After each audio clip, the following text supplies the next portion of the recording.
રામ કબીર ભજનની શરૂઆત કરજો પ્રવીણાબેન. સૌને રામ કબીર.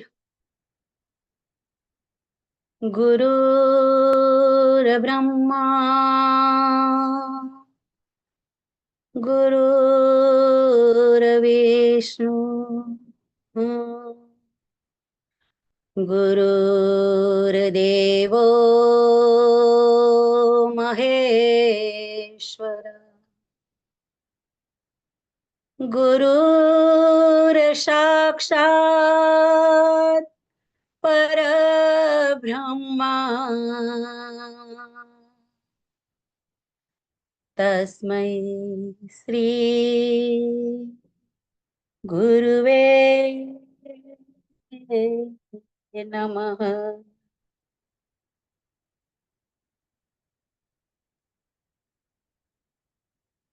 जिन आपको हो नहीं मन मैल को धोया नहीं, जिन आपको खोजा नहीं मन मैल को धोया नहीं, दिल दाग को खोया नहीं, अंगुल किया तो क्या हुआ, काया कर्म के ठाठ पर ममता त्रिया सो बांध के,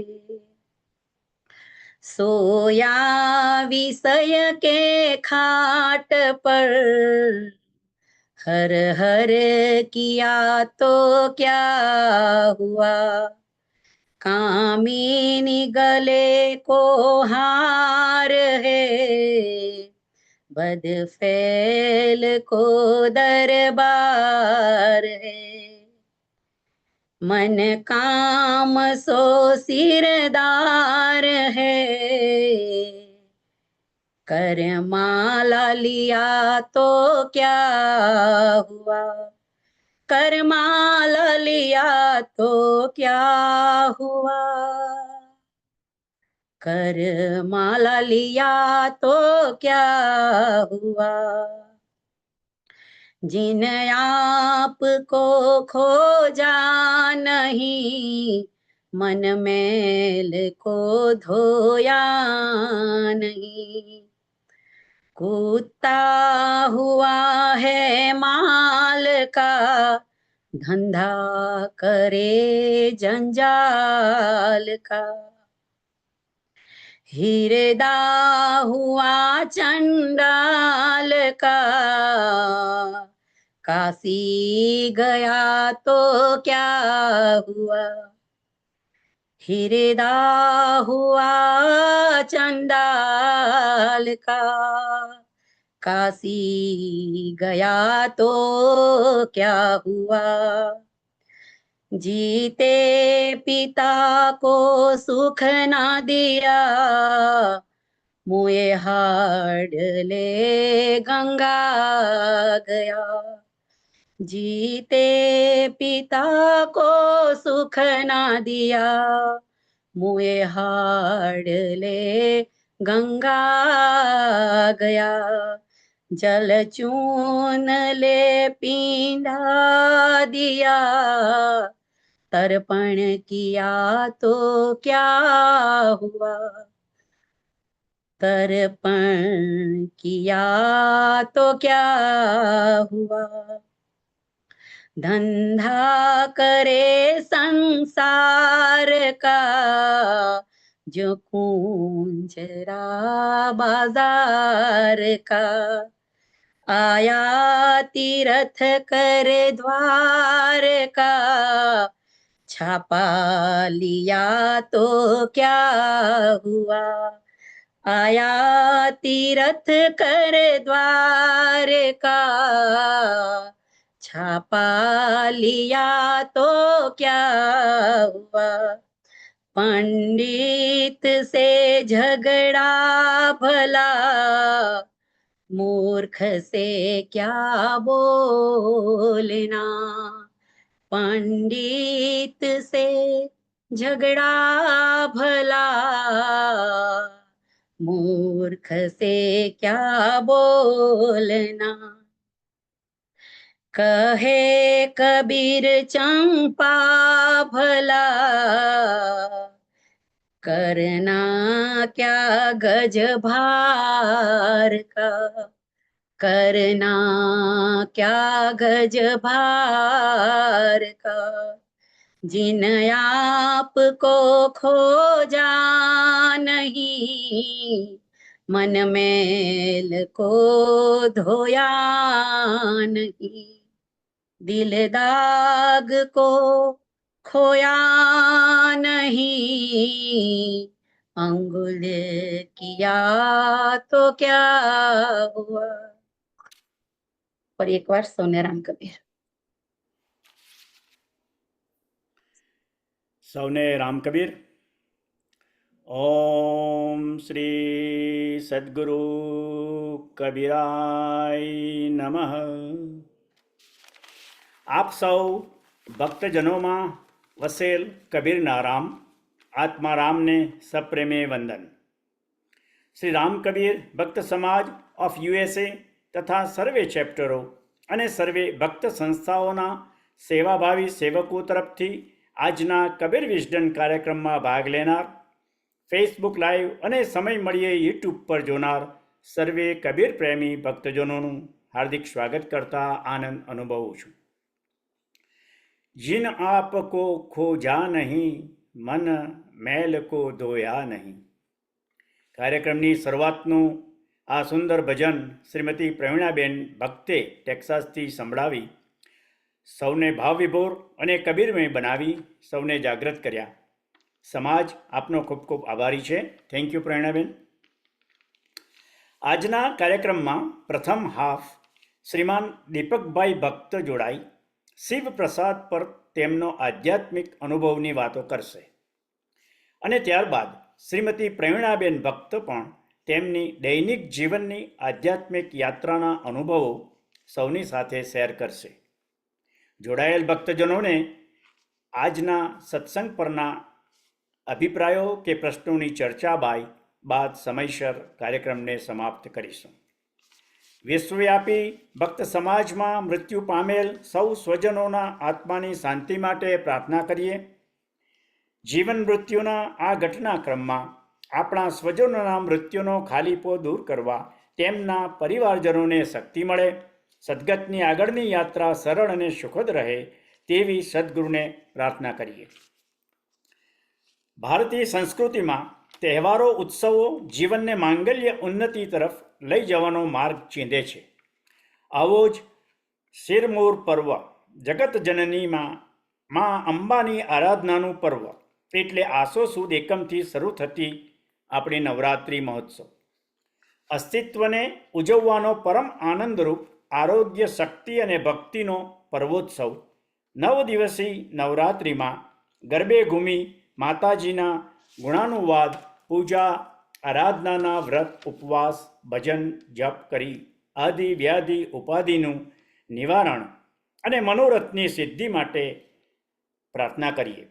હે માં જગતજનની જગદંબા, શક્તિ રૂપે આત્મબળ આપજે, સરસ્વતી રૂપે સદબુદ્ધિ, સતકાર્ય કરવાની પ્રેરણા આપજે. શ્રી રામ કબીર ભક્ત સમાજનો આ કબીર વિઝડમ કાર્યક્રમ વિશ્વવ્યાપી ભક્ત પરિવારોને નવરાત્રિ મહોત્સવની ખૂબ ખૂબ શુભકામનાઓ આપે છે. કબીર વિઝડમમાં નિમિત્ત ભાવે પીરસાતી જ્ઞાનવાણી, બોધવાણીથી ભક્તિ અને જ્ઞાન જેવા સત્સાધનોથી ભક્તજનો જાગૃત થાય, આધ્યાત્મિક વિજ્ઞાન સમજી સ્વવિકાસ સાધે તે જ એકમાત્ર આશય છે. સૌ ભક્તજનોની આધ્યાત્મિક જર્નીના અનુભવોની વાતો પણ આપલે કરી શકવા અમે સૌને આવકારીશું. તો આવો દીપકભાઈ, પ્રથમ આપના સ્પિરિચ્યુઅલ એક્સપિરિયન્સનો શિવ પ્રસાદ વહેંચવાની કૃપા કરો અને ત્યારબાદ શ્રીમતી પ્રવીણાબેન તેમની દૈનિક જીવનના આધ્યાત્મિક યાત્રાના અનુભવો શેર કરે તેવી વિનંતી. રામ કબીર. રામ કબીર સૌને. શિવ પ્રસાદ એ ભગવાન શિવ અને મારી સાથેના વાર્તાલાપની વાત છે. આ વિશ્વાસની વાર્તા છે, આ શ્રદ્ધાની વાર્તા છે, આ પ્રસાદની વાર્તા છે. પહેલો પ્રશ્ન થાય કે શું શિવ જોડે વાર્તાલાપ થઈ શકે એવો શક્ય છે ખરું? જ્યારે આપણે અત્યારે જે મોડર્ન સાયન્સમાં યુગમાં રહીએ છીએ તો ગેલેલિયો ઇઝ ધ રૂટ એમ કે science is knowledge based on experiment and observation. That's what I learn it when જ્યારે હું ભણવા ગયેલો ત્યારે. Now we have a very different definition, but it's more refined one. હવે એક દાખલો આપવા માંગુ છું કે આપણે અત્યારે દવા લઈએ તો નાનામાં નાની દવા મેં જોઈ હોય તો કે મગના દાણા જેવી હોય, અને મોટામાં મોટી તો મેક્રોની ચીઝ તો મેક્રોની સાઈઝની હોય છે. મારે એક વખત ચર્ચા થયેલી અમુક સાયન્ટિસ્ટ લોકો જોડે, તો એમણે કીધું કે આપણે જો વાળ હોય ને એ વાળ કેટલો થીન હોય, એકદમ પાતળો હોય, એવી બી દવા બનાવી શકાય. અને એવી દવા જો ધારો કે ખભો દુખતો હોય તો ખભા સુધી પહોંચાડાય અને ત્યાં આગળ પછી એને એ ખોલી કાઢે દવા. તો આખા શરીરમાં દવા ના પસે, ખાલી જ્યાં દુઃખ થતું હોય ત્યાં જ કે જ્યાં એનો ઉપયોગ થવાનો હોય ત્યાં જ એ દવા ખોલી શકાય. આ બધી કાલ્પનિક વાર્તા લાગે, પણ આ 20 વર્ષ પહેલા ભાઈ એક નોબેલ પ્રાઇઝ છે જેને મળ્યું છે સાયન્ટિસ્ટ લોકો, તેની જોડે બધી ચર્ચામાંથી આ વસ્તુ બહાર આવેલી, એમાં પ્રયોગ કરતા હતા. આજે બી એ શક્ય લાગતું નથી, પણ ભવિષ્યમાં થાય.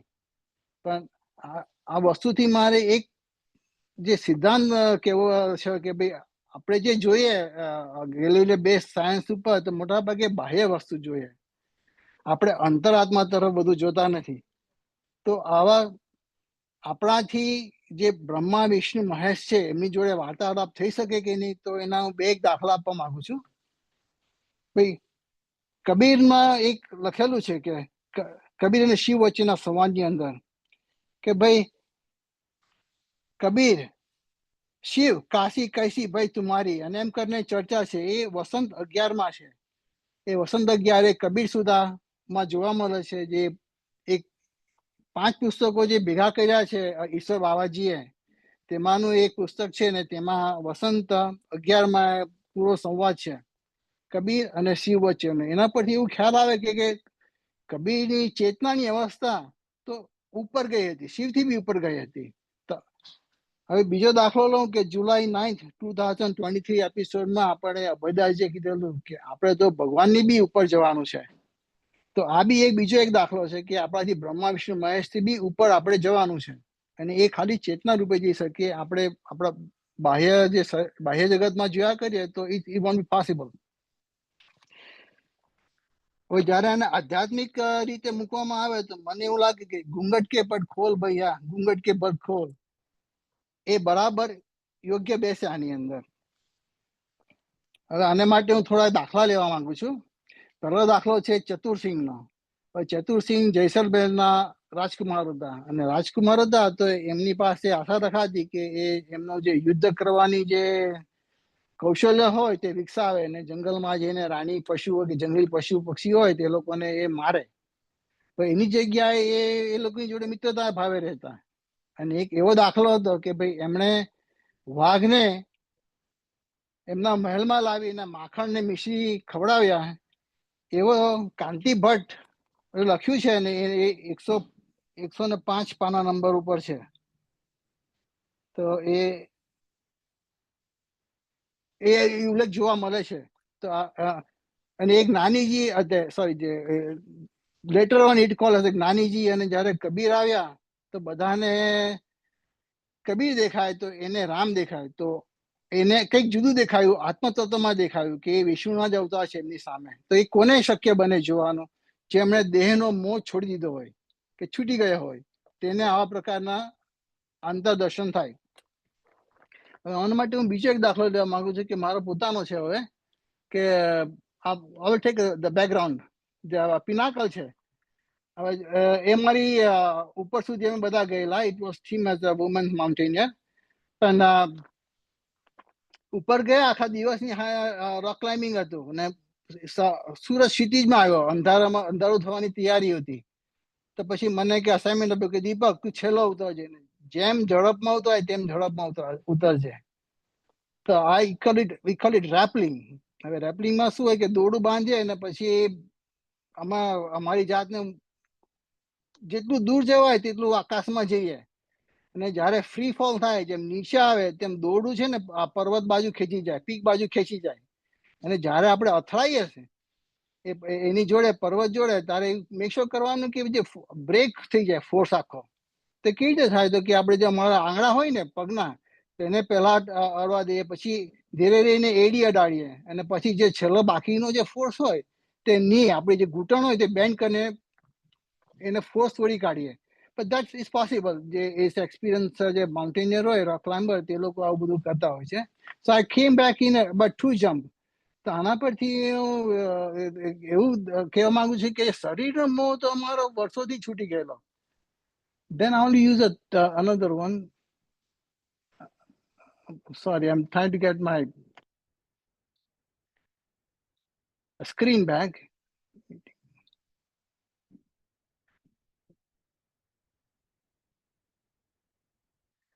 I apologize. I did my homework. Meeting background. I will use this one as my background ની અંદર કે હું જ્યારે ભણવા ગયેલો ત્યારે મને I was in exciting phase of advancing a science. એટલે મોડર્ન સાયન્સને હું બહુ અગાડી લઈ જતો હતો. પછી મને એક્સ્ટ્રા અસાઇનમેન્ટ આપ્યું કે ભાઈ તું આ સાયનાઇડ જોડે કામ કરીશ. હવે મને કઈ બીજો વિચાર નહીં આવ્યો, તરત જ હા પાડી દીધી. હવે સાયનાઇડ શું છે? બહુ કાતિલ ઝેર છે. હવે તે જમાનામાં જે કઈ માહિતી અવેલેબલ હતી એના પરથી એવી માહિતી મળી કે એક જણે પ્રયત્ન કર્યો કે ભાઈ આ ઝેર હું ખાઉં પણ દુનિયાને ખબર તો પડે ને આનો સ્વાદ કેવો છે. તો એણે પેન લીધી, કાગળ લીધો અને એને ચાખ્યું. એનાથી ખાલી એસ જ લખાયેલો. So it's very poisonous. That I want to say કે ઇન્સ્ટન્ટ ડેથ આવે. અને જ્યારે મારે કામ કરવાનું તો કીધેલું આના કરતા બી વધારે ઝેરી વસ્તુઓ નીકળશે, બી કેરફુલ. તો આ દાખલા પરથી એમ કહેવામાં આવે છે કે જે મને શરીરનો મોહ હતો ને એ તો જ્યારે when I was very young it was already gone. I'll give you only two examples today, and in the future we'll see if we can get more example આ બાબતમાં. તો કોને આત્મદર્શન થાય જેનો શરીરના મોહ ના હોય અને આત્મા, જીવાત્મા અને પરમાત્માની નજીક જવાની જેની પ્રક્રિયા ચાલુ થઈ ગઈ હોય. હવે it was August 19th, 2017. આપણે જેને સવારના 4 કે 5 નો ટાઈમ કહીએ તે ટાઈમે બ્રહ્મ મુહૂર્ત, તે ટાઈમે I saw the Shiv appear in my vision. અને મને કીધું કે ભાઈ તું ફિંગર પોઇન્ટિંગ મી કે ભાઈ you going to come to, એટલે તું મેરા પ્રસાદ લેને કો આયેગા. કે જ્યારે મોટાભાગે ગુજરાતી બોલવાવાળા મારી આજુબાજુ બહુ ઓછા હોય છે, તો મોટાભાગનો જે સંવાદ હિન્દીમાં થતો હતો. That was he said finger pointing કે ભાઈ તું મેરા પ્રસાદ લેને કો આયેગા. અને I said immediately okay. It was my પહેલો અનુભવ હતો. Then I started, okay, let's go. એ મને ખબર છે ક્યાં જવાનું, તુંગારેશ્વર. તુંગારેશ્વર ક્યાં આવ્યું? તો કે આપણે તમે સુરતથી મુંબઈ મુસાફરી કરી હોય તો પાલઘર ડિસ્ટ્રિક્ટમાં એ ત્યાં બોર્ડ આવે છે તુંગારેશ્વર. અને જે કે પૌરાણિક કથાઓ છે તેના પરથી એવું કહેવામાં આવે છે કે ત્યાં તુંગ નામનો રાક્ષસ રહેતો અને એમનો વધ પરશુરામે કરેલો. એટલે તે જગ્યાને તુંગારેશ્વર કે તુંગને મારેલો એટલે તુંગારેશ્વર ત્યાં આગળ. ને ત્યાં મહાદેવનું મંદિર બી છે. હું મોટાભાગે ત્યાં જ્યાં કરતો ભાઈ આવો છે 1822, 20 વર્ષની આજુબાજુ હતો ત્યારે હું ઘણી વખત જતો કે મને ત્યાં બહુ સારું લાગતું. એટલે જ્યાં કરતો એટલે આઈ અન્ડરસ્ટુડ કે મને એ જગ્યાએ જવાનું છે. એટલે હું તો નીકળ્યો સવારે. અને પછી ભક્તો લોકો, it was also Shravan Shivratri that day. એટલે શ્રદ્ધાળુ લોકો પાણીના પડલ ખાબોચિયા ભરાય ને તેમાંથી રસ્તો કરીને આગળ જતા હતા. અને ત્યાં આગળ મારે તો 20 વર્ષ પછી કંઈક ફેમિલી રીઝન લીધે જવાનું થયેલું. તો પહેલા તો વન વિભાગ નહીં હતો, પણ હવે ત્યાં ફોરેસ્ટ ઓફિસર હોય છે ત્યાં આગળ. કે ફોરેસ્ટ ઓફિસર મને જોઈને કે જંગલ અધિકારી આંગળી ચીંધીને, હે તું ક્યાં અકેલા આયા ક્યાં? મેં કીધું હા. તો કે 2-3 दिन આજ મર જાયગા. એટલે 2-3 જણ આજે મરી જશે. અને દેટ અંદાજ આવી ગયો કે શિવે શા માટે મને બોલાવ્યો છે, કંઈક મોટું કારણ છે આની અંદર. તો મેં અધિકારીને કીધું ના ભાઈ હું તો એકલો જ છે એમ. ને ત્યાં બોર્ડ પર જોયું કે પૈસા એ લોકો એન્ટ્રન્સ ફી લેતા હતા. એટલે એને જઈને મેં પૈસા પર હાથ અગાડી કર્યો. તો પછી બड़ी ચિંતાની નજરે માથે હાથ મૂકીને મને કે આજ 2-3 જન મર જાયેગા, 2-3 જન મર જાયેગા. પણ મને તો શિવે બોલાવેલો, આમ ઓન હિસ મિશન. તો કે પછી હું તો આગળ નીકળી ગયો, અને એમાં 3 સ્ટ્રીમ ક્રોસ કરવાના, 3 ઝરણા ક્રોસ કરવાના હોય છે. તો 2 ઝરણા તો ક્રોસ કર્યા, અને પછી ત્રીજા પર જવાનું થયું. તો વરસાદ બહુ પડતો હતો, એટલે પેલું પાણી બહુ ડોવું થઈ ગયેલું. એટલે જેવો મેં એક પગ મૂક્યો ને, એટલે મારો પગ 270 ડિગ્રી ટર્ન થઈ ગયો. Let me tell you, 270 degree turn એટલે કે આપણે ચંદ્રકાંત ભટ્ટ આવે છે ને આપણે યોગા કરાવવા, એમ કે છે ને કે ભાઈ તમારો જે ફેસ છે ટર્ન કરો, તો આપણે જેમ ખભા પર લાવે તે 90 degree. So you go around, and પછી ડાબા ખભા પર આવે એટલું આખું શરીર ફરી ગયું. અને પણ મારો પગ તો જમીન પર જતો, કે આમ experience train mountaineer, I know how to deal this things. અને then I got that inner voice, જે આપણે જ્યારે બ્રહ્મા વિષ્ણુ મહેશ કે જે અલૌકિક વાત થાય તે હાર્ટથી થાય, અને અહીંયા વિઝન અહીંયા આગળ આવે આપણને. પણ જે બહારની વસ્તુ હોય, બાહ્ય વસ્તુ આપણે કાનથી સાંભળતા હોય છે. then I got કે મને મારો પ્રસાદ મળી ગયો. અને પછી જ્યારે ઝરણાની સામે બાજુ જોયું ને, તો જોયું કે ત્યાં આગળ 2 છોકરીઓ હતી 12 વર્ષની.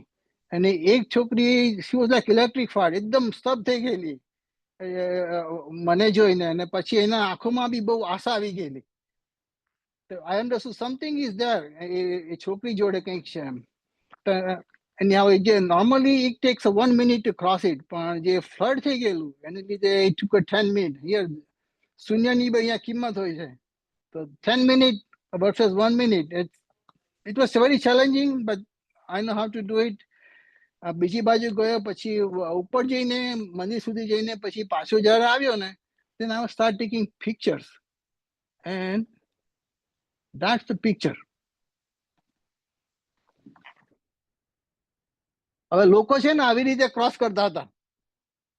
એટલે હું તો કે ચલો મારા જે ફેન છે એ બધાને હું મોકલી આપું એમ, કે આજો કેવું થયું છે એમ, કે ઘણી વખત એ લોકોને હું લઈ આવતો આ જગ્યાએ. જેવું પેલા આપણે છે ને પેરિફેરલ વિઝન, એટલે જે આપણા આંખ આમ હોય, પછી જેમ આંખના પેલા આવે, around that area, as soon as the girl came in my vision, peripheral vision, એને 2-3 ચાલવાનું ચાલુ કર્યું, 2-4 ડગલા અંદર ભરી દીધા એને. and then another second girl also started, કે એને છે ને તીરછી નજરે જોયે, બહેન લોકોને વધારે આવડે કેવી રીતે જોવાનું તે. And yes, she saw it and looking at me. પણ એ ટાઈમે છે ને બધા બહુ એડવાઇસ કરવા માંડ્યા. આપણે એમ કહીએ ને તમાશાને નોતરું નહીં હોય, એટલે everybody start giving the best advice કે કેવી રીતે ક્રોસ કરવાનું આને. But when the girl saw there કે બંને જ્યારે પેલી જોઈ મારી તરફ, then I thought okay, I'm concerned about their life now, કે હવે એ લોકોનું શું થશે આ ઝરણાની અંદર. Then I started walking it, and I see they both were very confident. Nervousness કઈ નહીં હોતી. Then they start crossing slowly. હવે બંનેના હાથમાં છે ને નારિયેળ અને પાના,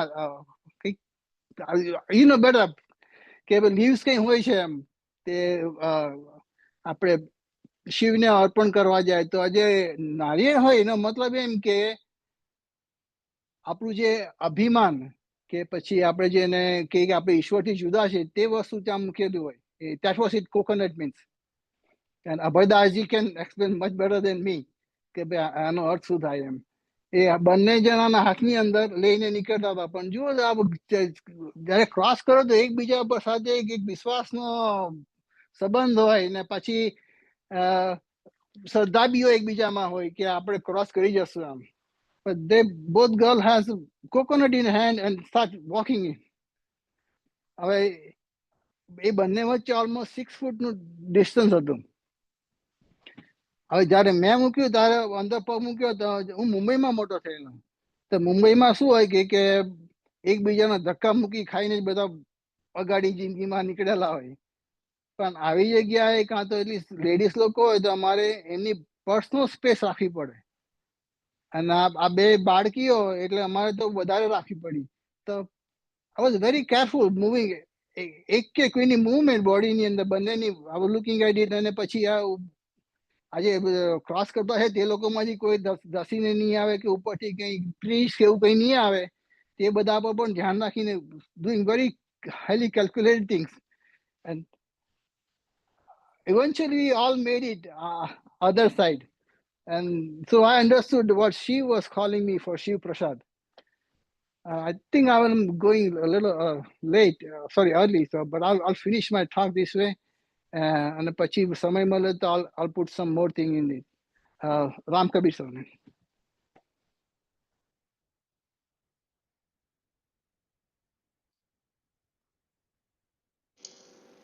Pranaben, go ahead. ફરી એકવાર રામ કબીર સૌને. રામ કબીર.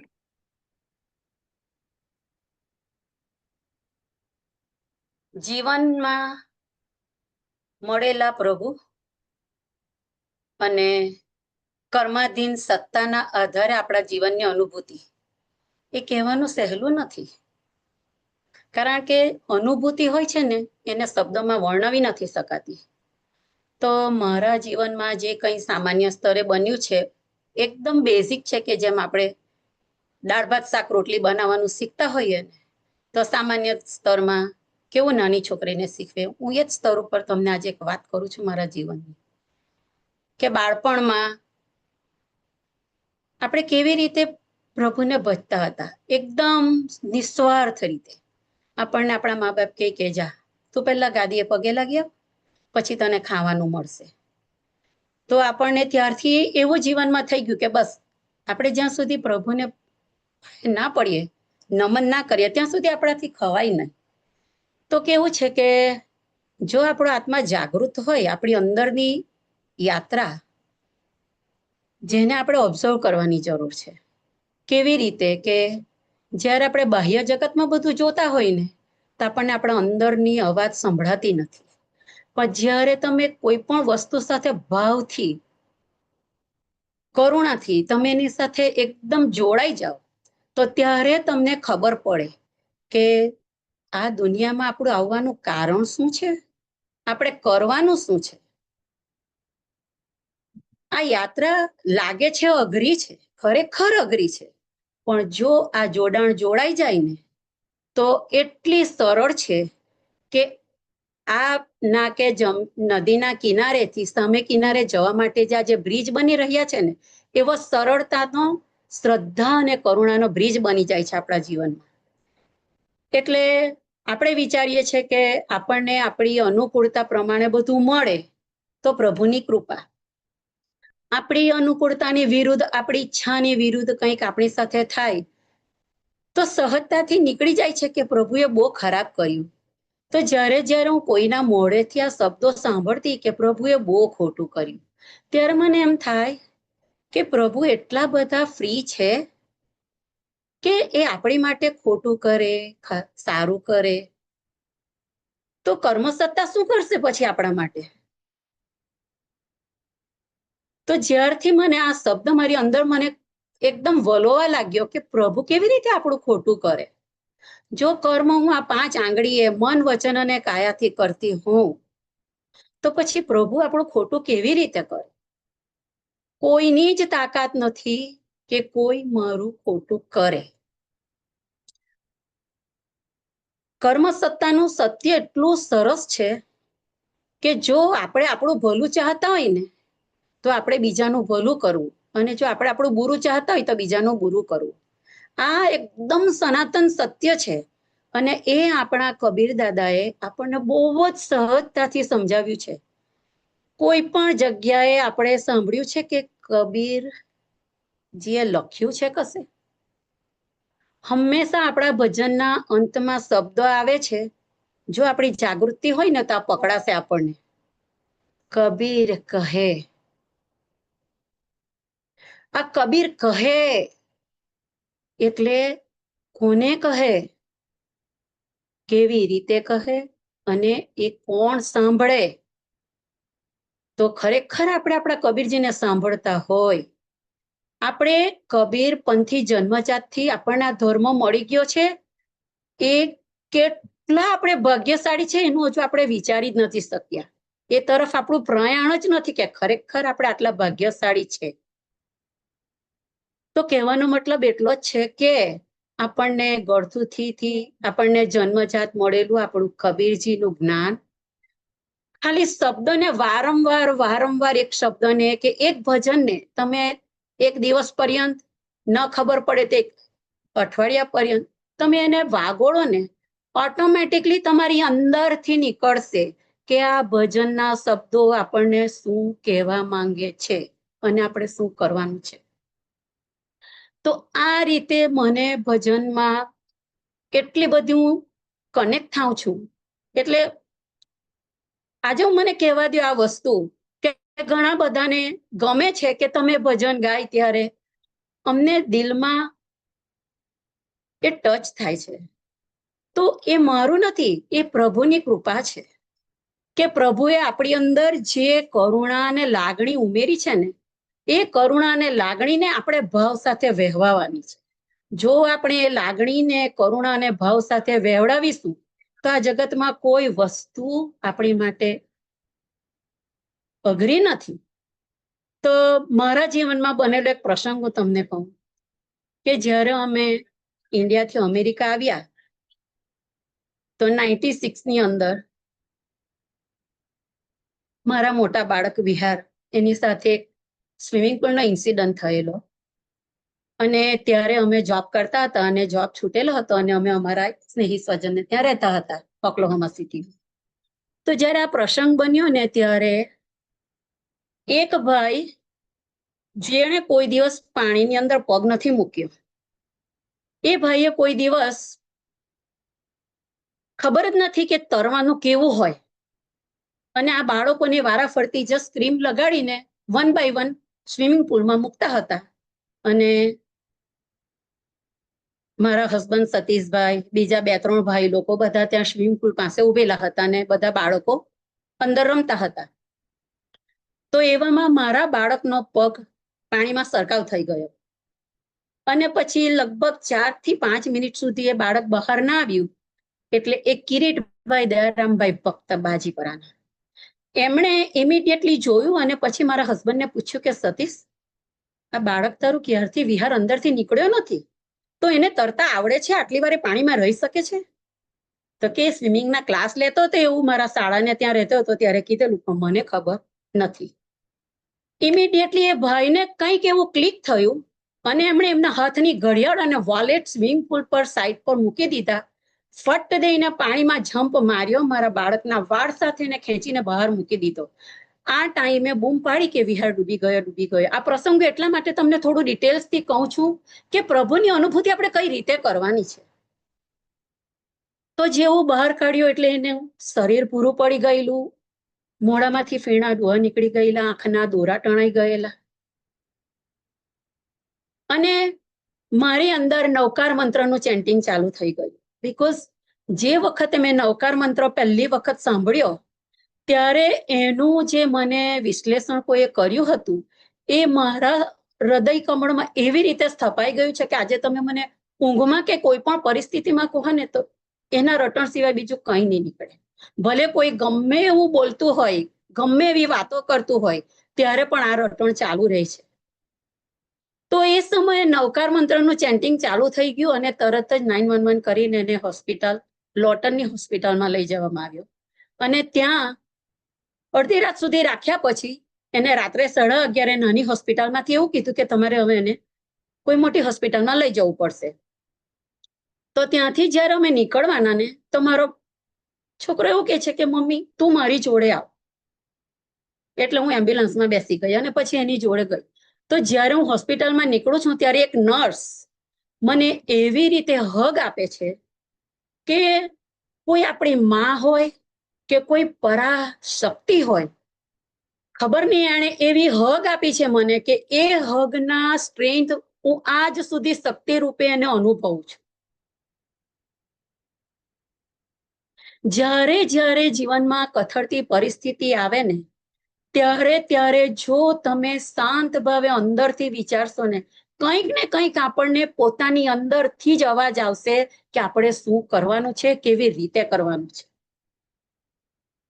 તો આ પછી અમે જ્યારે લોટનની હોસ્પિટલમાં ત્યાં પહોંચ્યા ફેડરિક્સથી, અને પછી બીજે દિવસે બધા ડોક્ટરોની ટીમ મળી, એની ટ્રીટમેન્ટ કરી, જે કંઈ કર્યું. પછી એ ડોક્ટરોએ કીધું કે તમે બહુ જ નસીબદાર છો, ને આ બાળક પણ એટલું નસીબદાર છે કે જ્યારે સ્વિમિંગ પુલમાં આટલો ટાઈમ રહે ત્યારે ક્લોરીન આપણી ફેફસામાં જાય અને એની અસર થવાથી એને કંઈ પણ એક ઇફેક્ટ તો એવી બ્રેઇનની થાય કે એ બાળક નોર્મલ નહીં રહી શકે, એ અબનોર્મલ જ હોય. અને એવા ઘણા કિસ્સાઓ બન્યા છે કે આપણે જાણતા પણ છે. તો ત્યારે એમ થાય છે કે આ કોણ કરે છે? ડોક્ટર કરે છે? હું કરું છું? કોઈ નર્સ કરે છે? કે કોઈ એવી ચૈતન્ય સત્તા છે જે કર્મને અધીન કરે છે? તો એ ચૈતન્ય સત્તાને ઓળખવા માટે આપણે થોડા શાંત થવું પડે. આપણે આ કોલાહલની દુનિયામાંથી નવરા પડીને આપણા વિચારોને જોવું પડે. તો મારું કેવું એટલું જ છે કે ખાલી ફક્ત ને ફક્ત 5 મિનિટ માટે જે સ્વાધ્યાય અમે વીકમાં 2 વખત કરીએ છીએ, એ અમને હર ઘડી ટકોરે છે કે તમે ખાલી વધારે નહીં તો 5 મિનિટ માટે પણ તમારા આખા દિવસનું ઓબ્ઝર્વેશન કરો અને જુઓ કે કયા ટાઈમે તમે કયો વિચાર કર્યો. એ વિચાર તમને આવ્યો તો એ તમારી માટે કેમ આવ્યો, કેવી રીતે આવ્યો, એમાંથી તમારે શું કરવાનું છે, કેવી રીતે કરવાનું છે, કેવી રીતે આગળ વધવાનું છે. જો તમે એ વિચારને અમલ કરવા આગળ વધો ને, તો કુદરત કોઈ કૃષ્ણના ફોર્મમાં, એના સ્વરૂપમાં નહીં આવશે. રામ બાણ ધનુષ્ય ધરીને નહીં આવશે. શિવ કઈ ત્રિશૂળ, ડમરું કે નાગધારી શિવ આપણી પાસે નહીં હાજર થશે. આ ભ્રમ છે. એ ચૈતન્ય સત્તાને ઓળખવા માટે આપણે આપણી અંદરથી ઝંકૃત થવું પડશે. હર ઘડી તમારા પડછાયાની પછાડી કોઈ તમને ઢંઢોળી રહ્યું છે. એ ચેતનાને આપણે અનુભૂતિ કરવી પડશે. બીજો બનાવ 2011માં જ્યારે હું મારા બિઝનેસમાં બેંકરપ્ટ થઈ, એના સાક્ષી નયનાબેન યોગેન્દ્રભાઈ, જે છેલ્લા 3 દિવસ મને મારો સામાન વાઇન્ડ અપ કરવા માટે હેલ્પ કરતા હતા. તો હું 3 દિવસ મારા 23 વર્ષના અને 25 વર્ષના યુવાન છોકરાઓ અને 80 વર્ષના વૃદ્ધ મારા માં, એ બધાની સાથે જ્યારે અમે આ બિઝનેસમાંથી બહાર નીકળવાના હું વાઇન્ડ અપ કરું છું. આ એટલા માટે કહું છું કે ચૈતન્ય સત્તાનો અનુભવ કરો ને તો તમને ખૂબ જ શક્તિ મળે, અને એ શક્તિ દ્વારા તમે એ સમયમાંથી એવી રીતે પસાર થઈ જાઓ કે તમને એ કસોટી એટલી આસાન બની જાય છે કે તમારી અરાઉન્ડ તમને મદદ ક્યાંથી મળે ખબર ના પડે તમને. તો એ વખતે એ નયનાબેને મને જે શબ્દ કીધેલા કે તું કેવી રીતે આ કરે છે, હું તો એક ખૂણે બેસીને રડું. તમે એમને એક જ જવાબ આપેલો કે તમે મને કહો કે હું એક ખૂણે બેસીને રડું, છતાં પણ જો મારે જે કરવાનું છે એ મારે કરવાનું જ છે. કારણ કે કર્માધીન હું આ દેશમાં પહેલી વખત આવી નથી. કોઈક પૂર્વેનું કર્મ હશે કે એ ધરતીને મારે આ રીતે છોડવાની છે. મને આ સમજણ મળી તો જ્યારે બધું વાઇન્ડ અપ કરીને જે દિવસે હું સાંજે 5:30 એ જગ્યાએથી નીકળી મારા હસબન્ડ જોડે, તો હું કબીર દાદાને અને નવકાર મંત્રના ચેન્ટિંગ કરીને એ ધરતીને પગે લાગીને નીકળેલી કે પ્રભુ, મારા ઋણાનુબંધ આ ધરતી સાથે પૂરા થયા છે. આ જગ્યા ઉપર જે કોઈ આવે, જેને જે મળે એને ખૂબ સાંત્વના મળે, એને શાંતિ મળે. આ રીતે અમે અમારું પ્રયાણ કર્યું અને અમે આખી રાત ડ્રાઈવ કરીને સુનીતા મારી નાની બહેનના ઘરે ગયા. જોજો તમે આ પ્રસંગ હું એટલા માટે કહું છું કે જ્યારે તમે શક્તિ કેળવો છો ને ત્યારે સામેથી તમને પણ કોઈ એવી શક્તિ આવકારવા માટે તૈયાર હોય છે. કે એ બહેને, મારી નાની બહેન છે, એણે મનોમન એવું નક્કી કરેલું કે આજે મારી બહેન મારી ઘરે આવે તો મારે એને એનું સ્વાગત રડીને નથી કરવાનું, એને હસીને હું સ્વીકારીશ કે એને એનું દુઃખ નહીં લાગે. દુઃખ નહીં લાગે કારણ કે હા, આપણે માણસ છે, દુઃખ લાગે, પણ જે રીતે તમે ભાંગી પડો, તૂટી પડો, તમે કોલેપ્સ થઈ જાવ તો તમે આગળ ના વધી શકો. તો એણે જે હિંમત ભરી મારી અંદર, એણે જે રીતે આવકાર આપ્યો, તો આપણે ફરી પાછા મૂવ ઓન થઈ શકીએ. તો આ ઘડીએ મને રામનું ભજન યાદ આવે છે કે આપણા ભક્તો સમાજમાં ગવાય છે, રામને આંસુડા બે આવે છતાં રામ પાપણમાં જ સમાવે.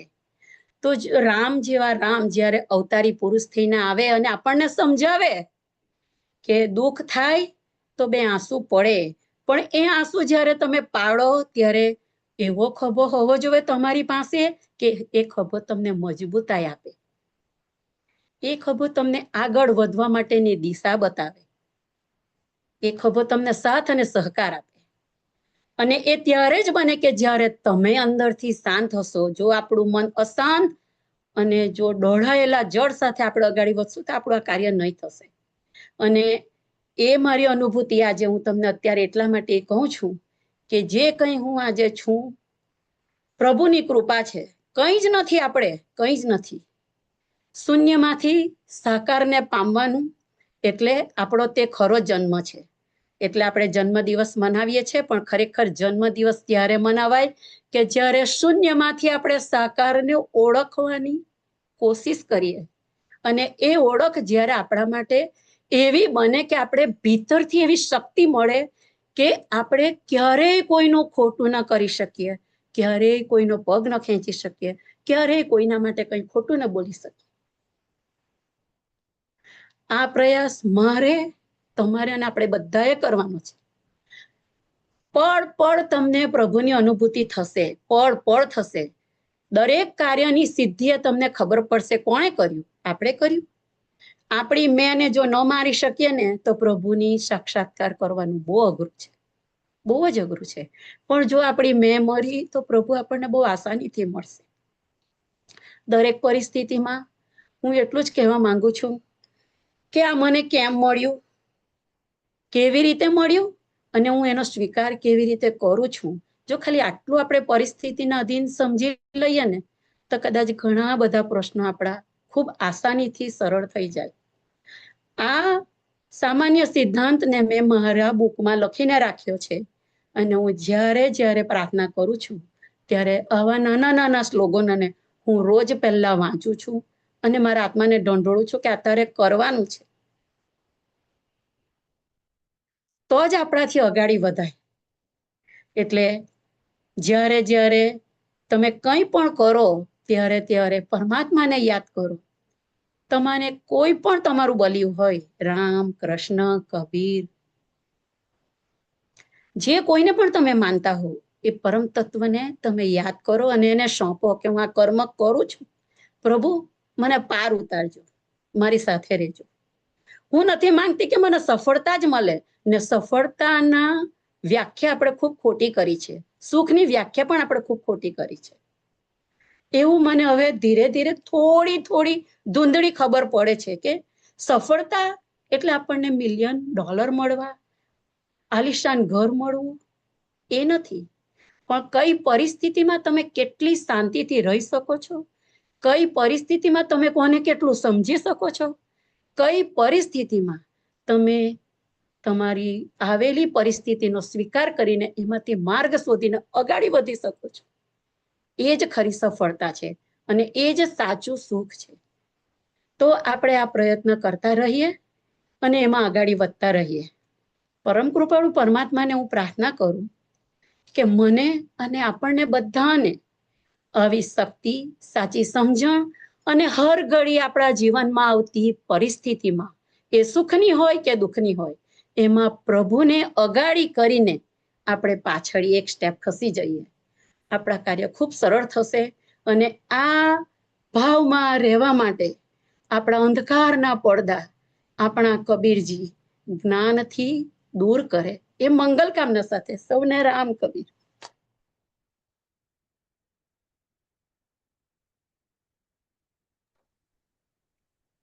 સૌને રામ કબીર. ઓમ સદગુરુ કબીરાય નમઃ. દીપકભાઈ અને પ્રવીણાબેન, તમારા જીવનના તમે બંને એ ખૂબ જ સરસ અનુભવો આજે અમારી સાથે શેર કર્યા. આ તમારા જે અનુભવો તમે શેર કર્યા તેમાં તમારા જીવનના ઉતાર ચઢાવ નો બંને દાખલાઓ આપ્યા. આપણા સૌના જીવનમાં ઉતાર ચઢાવ તો આવે જ છે. અમ, એ જીવનનો નિયમ છે. એ ન આવે તો આપણું જીવન આગળ નહીં ચાલે, બોરિંગ થઈ જાય. અને આ ઉતાર ચઢાવમાં પણ હકારાત્મક રહી આપણું મનોબળ જાળવવું, એમની તમે આજે શીખ આપી. આપણી આજુબાજુનાને પણ હકારાત્મક રાખવો અને આનંદિત રહેવું. ખૂબ જ સરસ. હવે આ બધી પરિસ્થિતિઓમાં આપણે રડવું કે હસવું એ આપણા જ હાથમાં છે, અને ચોઇસ ઇઝ અવર ઓન. એ બાજુવાળા બેઠેલા ભાઈ કે બેન ન કરી શકે, તમારા ખુદના માતા પિતા કે હસબન્ડ કે બાળકો પણ ન કરી શકે. You are in charge of your own self. ગમે તે પરિસ્થિતિમાં પણ જો આપણે હસતા રહીએ, બીજાને પણ હસાવતા રહીએ, તો દુઃખ જેવી વસ્તુ આ દુનિયામાં કંઈ છે જ નથી. ખરાબમાં ખરાબ વસ્તુમાં પણ જો આપણે સારું શોધવા લાગીએ ને, તો બધું સારું જ લાગે આપણને. આપણે ભગવદ્ ગીતામાં પણ એક ખૂબ જ સરસ સમજ આપી છે કે કર્મ કર્યા કરો, એના ફળની આશા ન રાખો. એનો જો આપણા રોજિંદા જીવનમાં આપણે કનેક્ટ કરવા જઈએ ને, તો ટૂંકમાં એમ છે કે મેં ફલાણા બેન કે ભાઈને મદદ કરી, તો એણે જ એ મદદ પાછી મને રિટર્ન કરવી એ જરૂરી નથી. હરિ, પ્રભુ, ભગવાન, આપણે જે નામે તમે શ્રદ્ધા રાખતા હો એ આપણને જોઈ જ છે. આપણા સારા કર્મોમાં જ્યારે આપણી પરિસ્થિતિ, આપણા લો દિવસો હોય ને, તો એ કોઈ પણ ત્રીજી શક્તિ, ત્રીજી વ્યક્તિને આપણનું મનોબળ જળાવવા માટે, હિંમત આપવા માટે મોકલી જ આપશે. એટલે કોઈ દિવસ એવો વિચાર ન કરવો કે મેં તો આને આટલી બધી મદદ કરી તોય એને મારી કંઈ પડેલી નથી. એ એના સ્વભાવ પ્રમાણે એના કર્મ કરે, આપણે આપણા સ્વભાવ પ્રમાણે આપણા કર્મ કર્યા રાખવાના. તમે તમારા વ્યસ્ત જીવનમાંથી અમારા માટે આટલો સમય ફાળ્યો અને તમારા અનુભવો અમારી સાથે શેર કર્યા, એ બદલ આપ સૌ બંનેનો ખૂબ ખૂબ આભાર. પ્રવીણાબેન, દીપકભાઈ, તમને કંઈ એડ કરવું હોય આજે? હવે સમય છે તો હું કહું, નહીં તો કોઈને સવાલ હોય તો પહેલા સવાલ લઈએ, પછી નહીં તો પછી હું મારું થોડું ઉમેરું અંદર. આપણી સાથે ઉપસ્થિત કોઈને પણ અંદર કંઈ સવાલ જવાબ હોય, કંઈ એડ કરવું હોય? ઓકે, પ્રવીણાબેન બોલો. અમારે એક જ વસ્તુ કહેવી છે કે જ્યારે જ્યારે આ વસ્તુ આપણે જે કીધું ને કે લાઈક પરિસ્થિતિ સુખની હોય, દુઃખની હોય, સુખ દુઃખ છે તો જીવન છે. આપણે અહીંયા છીએ એટલે આપણે કંઈક કર્મ કરેલા છે પાસ્ટ લાઈફમાં, એટલે આજે આપણે અહીંયા છીએ. ન જો આપણી આ જર્ની છેલ્લી પણ નથી, હજુ ફરીવાર આપણે આ દુનિયામાં આવવાનું જ છે. તો આપણે ખાલી એટલી સજાગતા રાખવાની છે. એટલા માટે સજાગતા રાખવાની છે કે ફરીવાર જે દુઃખ આપણને ન ગમે ને, એ આપણે બીજાને ન આપીએ. એટલું ખૂબ જ આસાન થઈ જાય આપણી માટે કે જે મને નથી ગમતું એ બીજાને નહીં આપે, જે મને ગમે છે એ હું બીજાને આપું. તો એક જૈન સાધુ છે, એમણે એટલું સરસ કીધેલું હતું કે વહાલાને વહાલી વસ્તુ પ્રેમથી અર્પણ કરી દેવું. આ ખૂબ જ અઘરી વસ્તુ છે, ખૂબ જ અઘરી વસ્તુ છે. વહાલી વસ્તુ, વહાલા આપણને છે કે કબીરજી વહાલા છે, તો એને વહાલી વસ્તુ અર્પણ કરવી એટલે એમણે જે કહ્યું, એમનું જ્ઞાન, એમની આજ્ઞા, એમાં રહીને આપણું જીવન પૂર્ણ કરવું. એ આસાન કામ નથી, પણ એટલું અઘરું પણ નથી. પહેલું પગથિયું ચડવાની કોશિશ કરશું તો બીજું જરૂર ચડાશે. એટલે મારે એટલું જ કહેવું છે કે આપણા પ્રયત્ન કરવાના છે. હું પણ કંઈ પર નથી, હું પણ સામાન્ય માણસ છું. એટલી સામાન્ય લેવલની માણસ છું કે કદાચ આમ કંઈ આવ્યું નથી ને પડું, પણ બીજી ક્ષણે વિચાર કરવાની જે આપણને તક આપે છે એ પ્રભુ કૃપા છે. એની અનુભૂતિ કરવાની છે આપણે. Thank you. આપણી સાથે ઉપસ્થિત અન્ય કોઈ ભાઈ બહેનોને કંઈ ઉમેરવું હોય, કંઈ ક્વેશ્ચન હોય?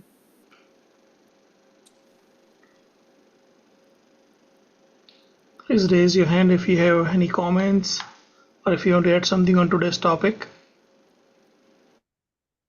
I think Govind Dada is trying to, let me send him a. Okay.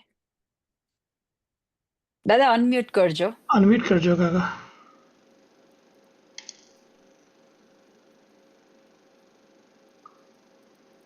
Ram Kabir સૌને. રામ કબીર.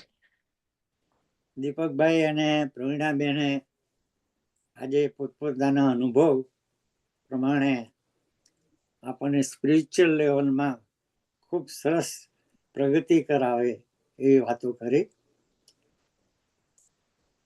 હવે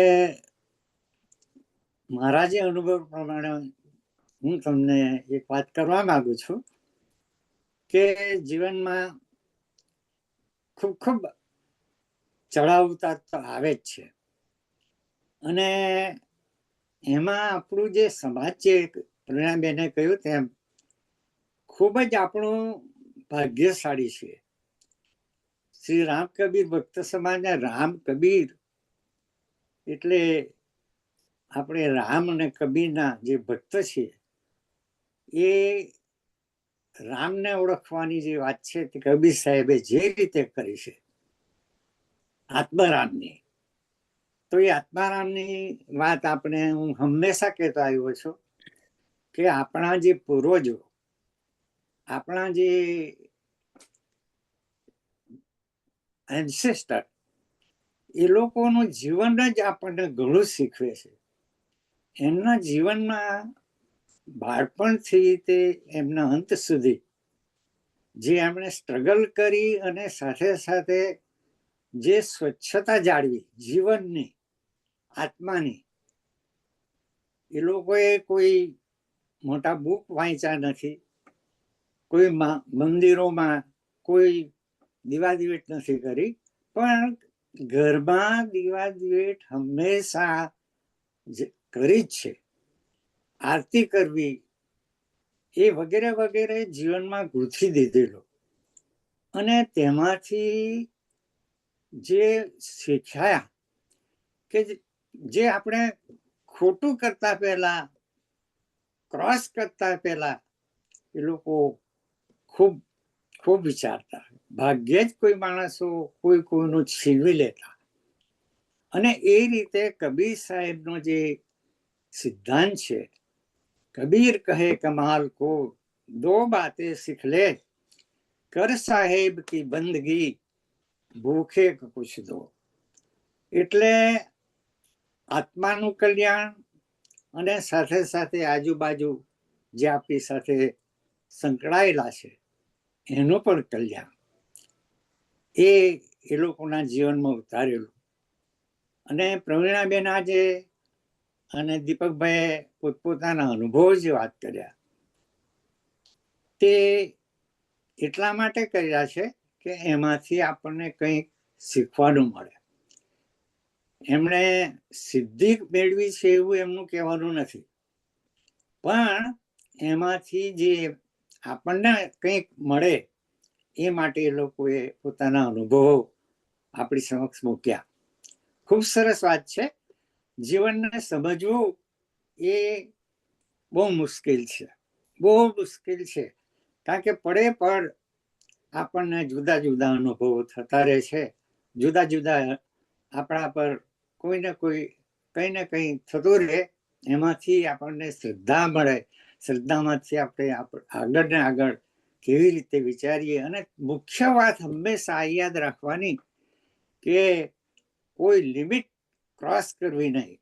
જીવનમાં કોઈનું ભલું ન થાય તો સમજ્યા, પણ બુરું ન થાય. આ મુખ્ય સિદ્ધાંત જીવનનો આપણે સાચવી રાખવો જોઈએ. ખૂબ સરસ વાતો થઈ છે.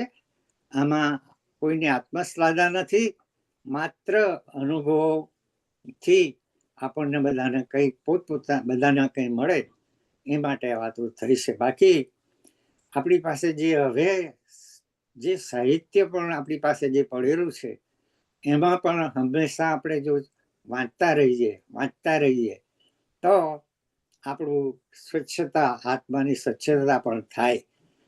જેમ આપણે તાંબાના ઘડાને જો દરરોજ સાફ કરતા રહીએ તો ચોખ્ખો કેટલો સરસ રહે છે, તેમ આ આત્માની શુદ્ધિ માટે આપણે હંમેશા કંઈક ને કંઈક સારું અંદર ઉમેરતા જવું, એ વાત છે. તો ખૂબ સરસ વાત કરી છે બહેનો અને ભાઈ. તો સૌને રામ કબીર.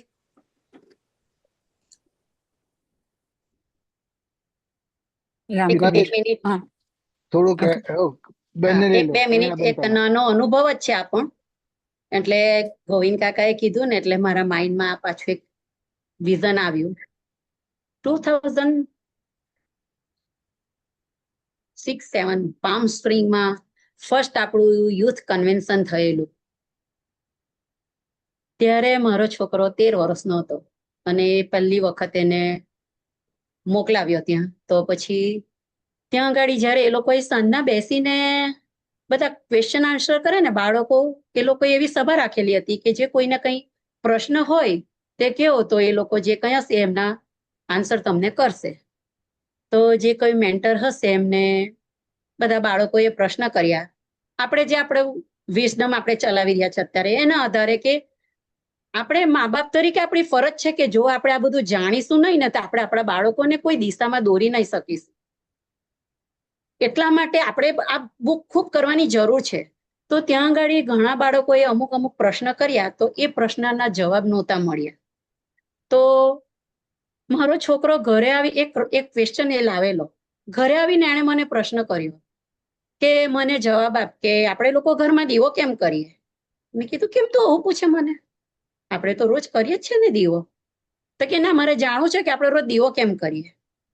મેં કીધું દીવો એટલા માટે કરીએ કે અત્યારે પરમાત્માની ચેતના આપણી પાસે સાક્ષાત સ્વરૂપે નથી, તો દીવો પ્રગટાવીને આપણે એ પરમાત્માની અનુભૂતિ કરીએ ને પ્રાર્થના કરીએ કે પ્રભુ આ દીવાની જ્યોત જેવી રીતે ઉર્ધ્વ ગતિએ ઉપર જાય છે એવી રીતે અમારો આત્મા પણ આ કર્મની રજ લઈને આ પૃથ્વી પર આવેલો છે, તો એ કર્મના રજની ભારથી હલકો થઈને ઉર્ધ્વ ગતિને પામે એ માટે આપણે પ્રાર્થના કરીને દીપ પ્રાગટ્ય કરીએ છીએ. એટલે આપણે દીવા સળગાવતા નથી, આપણે દીવો પ્રગટાવીએ છીએ.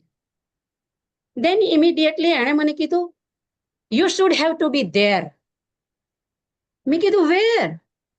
તો કે હું કન્વેન્શનમાં ગયેલો ને હમણાં, ત્યાં બધા પ્રશ્ન કરતા હતા પણ બધા છોકરાઓને કે આજ પ્રશ્ન હતો પણ એવા 2-3 પ્રશ્ન હતા. હું ખાલી એક પ્રશ્ન શેર કરું છું કે કેવી રીતે આપણે જરૂરી છે આપણી જાતને અપગ્રેડ કરવાની, તો આપણે આપણા બાળકોને કંઈ શીખવી શકીશું. તો મેં કીધું ના, એવું જરૂરી નથી દીકરા. જેને જ્યારે જ્યાંથી જે મળવાનું હશે ને ત્યારે તેને મળશે જ. આ પરમ સત્તા એવી છે કે જ્યારે જેને જેની જરૂર છે ત્યારે તેને તે આપે જ છે. એનો સમય, એની રાહ જોવી પડે ને સમય આવે એ સમયની પણ આપણે રાહ જોવી પડે. એટલું જ. રામ કબીર.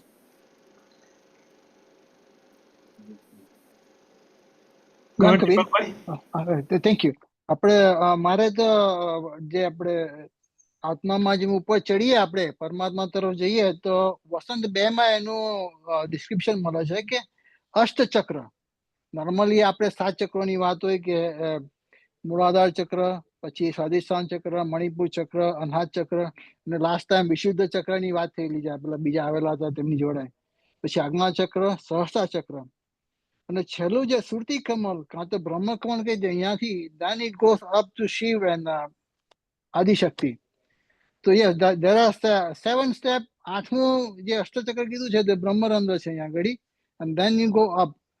તો યસ નક્કી થઈ શકે તો કે આપણે પ્રાણાયામ કરીને બી કોઈ કરી શકે, જેને આપણે રાજભાઈ ઘણી વખત કહેતા હોય છે કે કુંભ એટલે કે શ્વાસ લઈને રોકો અને પછી ઉપર જાઓ. પછી second one is what I can think of is that's how I got it કે આપણે મંત્ર છે ઓમ કરીએ કે પછી રામ કબીર કે તો બી સ્ટાર્ટ ફ્રોમ ઉદર go all the way to the માથામાં ઘંટડી વાગવી જોઈએ, and that's how he do the મંત્ર.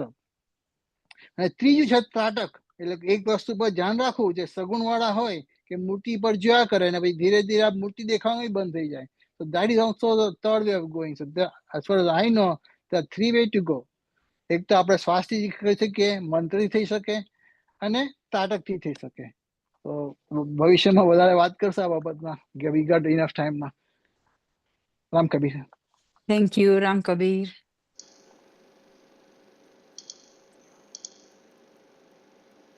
હવે શાંતિ પ્રાર્થના ચાલો. કરીને ટીનાબેન. યસ, સૌને મારા રામ કબીર. શાંતિ પ્રાર્થના કરું એ પહેલા, આવતીકાલથી નવરાત્રિ શરૂ થાય છે. નવરાત્રિમાં માં દુર્ગાના 9 સ્વરૂપને એટલે નવદુર્ગાને આપણે વર્શિપ કરવામાં આવે છે. નવદુર્ગાની શક્તિઓ એટલે દૈવી શક્તિ, સ્ત્રી શક્તિ, જેનો આ બ્રહ્માંડને ટકાવી રાખવામાં અગત્યનો ભાગ છે. તો બ્રહ્માંડની બધી જ સ્ત્રીઓની આ દૈવી શક્તિને સન્માન કરતા આપ સૌ તહેવારના નવરાત્રિ અંગે આપ સૌને ઘણી ઘણી શુભકામનાઓ.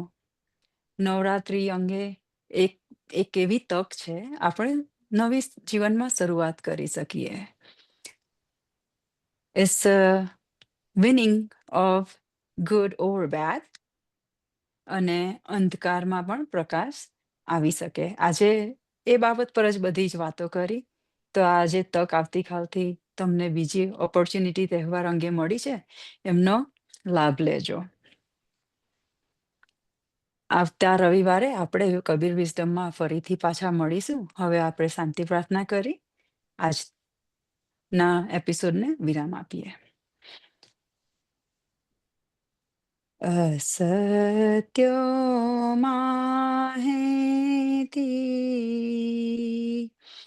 પરમ સત્યે તું લઈ જા, ઊંડાયંદારેથી પ્રભુ પરમ તેજે તું લઈ જા, મહામૃત્યુમાંથી અમૃત સમીપે નાથ લઈ જા, તુહીણો છું તો તુજ દર્શના દાન દઈ જા.